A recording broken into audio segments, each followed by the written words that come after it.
Y'all, welcome back to my channel. It's a beautiful day today, and I think it's the perfect day to do a garden tour. I haven't done one in a while, so let's go. Okay y'all, so in this section right behind me, you will see that I have these luscious greens. They look so beautiful, and those greens it's basically a mix of mustard and turnip greens, and you can actually see the turnips that's attached to the actual turnip greens. It's so cool. These greens are growing amazingly, and I feel like if there's one thing that I can grow, it's mustard and turnip greens. Okay, I'm so grateful that these are growing beautifully. They are kind of big right now, but that's only because I kind of want them to get a little bit larger before we harvest them for Thanksgiving. I love having greens on Thanksgiving, so I want to just make sure I can get really big greens so that we can have a really nice, delicious pot of greens for Thanksgiving dinner. And I'm also going to have another harvest. Hopefully, I will have another harvest by Christmas so that we can enjoy them for Christmas dinner as well. Okay y'all, and behind me in this bed right here, I have a mixture of carrots and beets. These are growing quite well, if I may say so myself. One thing that I have to make sure of when I'm growing carrots is that I make sure to, I think they call, you basically separate the carrot seedlings. There's a particular word for it, I cannot think of it right now, but you separate the carrot seedlings just to make sure that they're not too close. And that's because if your carrot seedlings are too close, you actually won't get really big carrots. So that's what my dad and I did the other day. We just separated the carrot seedlings, and it's so hard because you really don't like doing that. You want to keep as many carrot seedlings there as you can, but sometimes it's best to separate them to make sure that you can grow the biggest carrots that you can get. So that's what we did, and we're hoping to get some really big carrots this year. Okay y'all, so the first thing that I'm going to show you in this video, and please excuse the background noise, I live in the city, but anyway, the first thing I'm going to show you in this video is this bed right here. And basically we had our sweet potatoes in this bed, and what we had to do, my dad and I had to actually pull those sweet potatoes up, mainly because we got a light frost last week. When I say light frost, I mean it was like 32 degrees. I don't think it got below 32 degrees, but that's a little too cold for sweet potatoes. And I can say I was a little shocked that it got that cold so fast in the season. Like I said, it was in October. We normally don't get that cold until maybe around January, but the weather has warmed up since then, so I think it was just a little cold front. Either way, we had to pull those sweet potatoes up, and I got about maybe 6 of them, so that's not bad. Honestly, we got more sweet potatoes in a short time frame than we did when we first planted the first round of sweet potatoes. Okay y'all, so right next to the sweet potato bed, or the bed that has the sweet potatoes in it, I have another bed, and this bed has mostly greens. Now sometimes I forget to label my my plants, but from what I'm looking at, I believe I planted mostly kale, green curly kale, and some onions, okay? Or at least that's what I think I planted. We will see once it really starts to grow, but it's looking pretty good so far. I just wanted to put some greens in this bed because I really want to grow a lot of greens this year. Lots of dark leafy greens that I can eat in salads and soups and stews like that. So that's what this bed is primarily. And right next to this bed, I still have a few flowers. It's just some zinnias, but they're still blooming and they look beautiful. I wasn't sure how long they would be around, but they're still here. So, and the butterflies love them. I wish I could show you the butterflies in my garden, but they absolutely love them, and I'm very happy. If they love the flowers, then I love the flowers. Okay y'all, in this area you can see that I have all grow bags, and that's because I realized that sometimes I would rather grow things in grow bags than to grow them in a big pot. It's easier to carry a grow bag around a garden than it is to carry a big pot around the garden. And also, some of the pots that I had weren't very good quality, and some of the pots that I were using, or buckets, I was using some Home Depot buckets. Those didn't have a lot of good filtration in them. So I realized that it's probably best if I just stick to grow bags. Aside from growing in raised beds, I'll just stick to grow bags. But yeah, so in this area, I planted a lot of carrots, beets, broccoli, and Brussels sprouts. and green onions. Well, not green onions, but red onions and white onions. So that's what's mostly in this bed. Everything is growing quite well. However, I will say that I need to have a more consistent schedule when it comes to fertilizing the garden, because sometimes I will completely forget to fertilize the garden, and that's not good. Whenever you use fertilizer, you should always stay on a consistent schedule. So I think that will help with getting things to grow a little bit more, I wouldn't say faster, but you know, faster, because it's growing, but it's growing at a steady pace. So I'm going to keep fertilizing on a consistent schedule, and I'm sure that would help. But so far, these grow bags are doing quite well. And, you know, I just have to be patient. Okay, y'all, so in this section, you will see that I have mostly spinach and onions, particularly red onions and white onions, excuse me. So this bed is doing okay.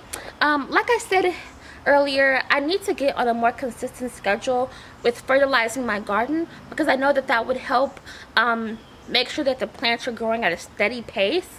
And also, I think one of the things that I did wrong in this bed, and I wouldn't say that I did wrong, but I say one of the lessons that I learned from this particular raised bed is that I shouldn't add so much cow manure each growing season. I think we added a little too much cow manure and not enough like compost and peat moss. So I do think that's making this bed get a little stagnant, but I think it will all be okay in the meantime. And also I had to throw some of my seeds out because I had some seeds that I kept for a few years that I could tell weren't any good anymore.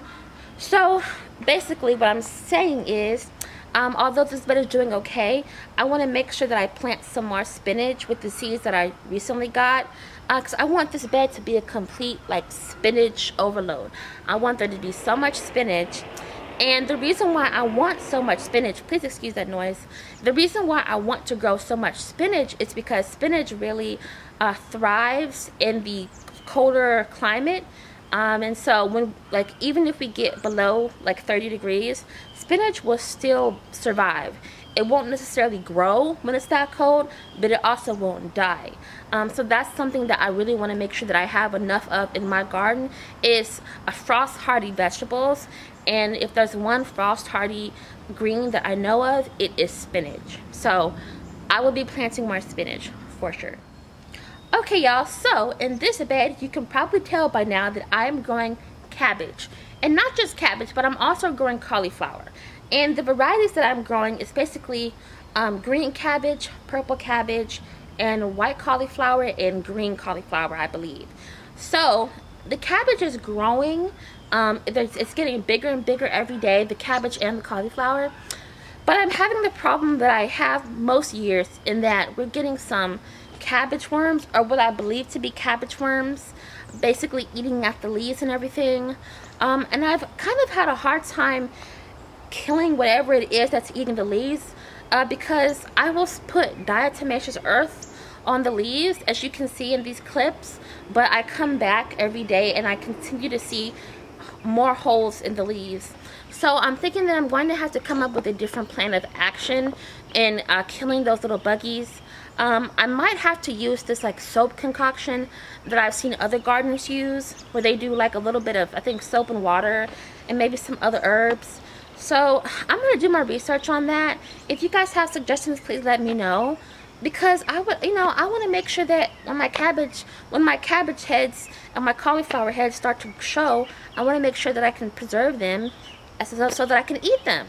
I don't want some other bug eating my food, right? So that's something that I have to work on, and I'm not going to give up. I'm going to keep trying, but for now, everything's looking pretty good.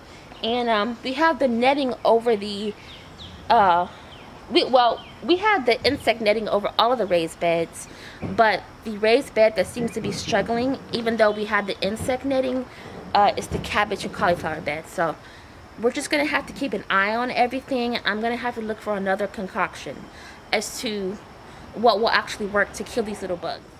Okay, y'all, so now I wanted to show you how my dad and I are trying to take care of our tropical fruit trees. And as you can see behind me, we are just trying to do as best as we can. My dad basically has this, what do you call it? This plastic covering that he put over the trees. I guess we don't really need to put the peach tree under that. We only have the peach trees. I have 2 peach trees. We put the 2 peach trees under there because it did get below 35 degrees the other night. It was like 32 degrees. But now that it's warming up a little bit, I think we can uncover the peach trees. But my dad is basically going to put the tropical plants in the actual greenhouse. I think this coming week, I think he's going to put the tropical plants in our greenhouse. We do have a greenhouse. I haven't shown it in a while just because we were working on it during the summer. Well, my dad was working on it during the summer, and now he's fixed it up a little bit, and he's made sure everything is covered and that no cold air gets in, because when it starts to get really cold, we want to make sure that no cold air is able to get in to protect our tropical plants. So I'm going to do an updated greenhouse tour in another video.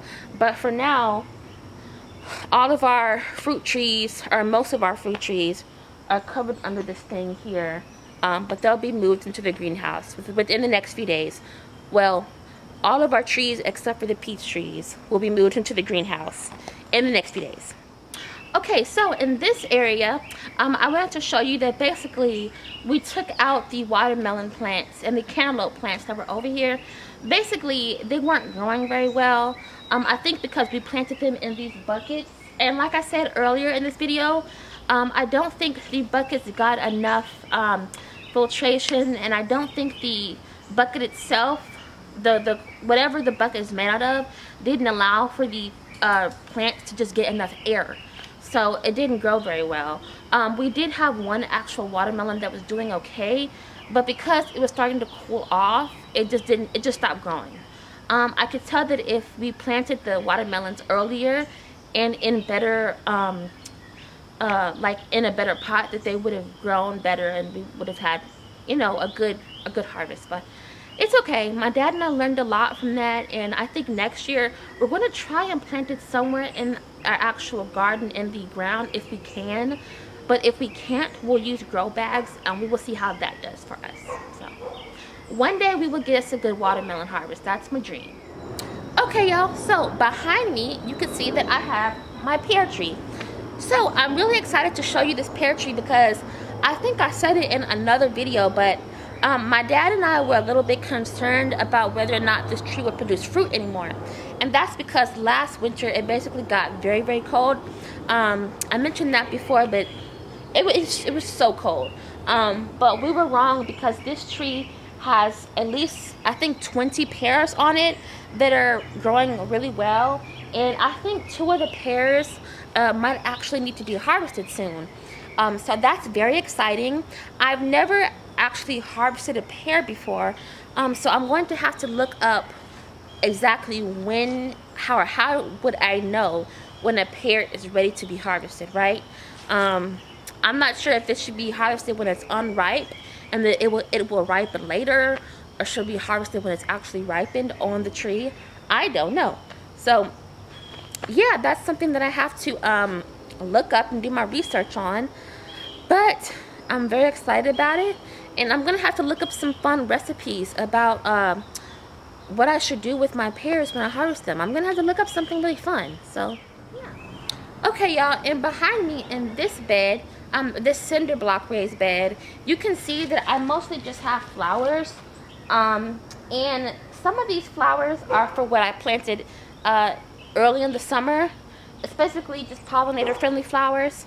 And then the rest of the flowers that are in this bed, I received those as a gift from a company called Gardening for Wildlife, and it's basically a company that will help you choose plants that are native to your area, and you can pick out plants that are pollinator plants or hummingbird plants, and I chose hummingbird plants. So that's what these are, and unfortunately I planted them right when the hummingbird season, you know, ended, so I probably won't see any hummingbirds until whenever they come around again in a few months. But that's okay because I'll be ready for them. So I'm excited about that. Okay, y'all, that's it for this video. I hope you thoroughly enjoyed this garden tour. If you did, don't forget you can always like, comment, and subscribe. You can also share this video to a friend or family if you feel inclined to do so. I would greatly appreciate it if you did. And don't forget, I'll keep uploading videos throughout the week. You can always leave a suggestion if there's a certain video that you would like to see from me. In the meantime, thank you for watching, and don't forget, just keep sewing. Bye!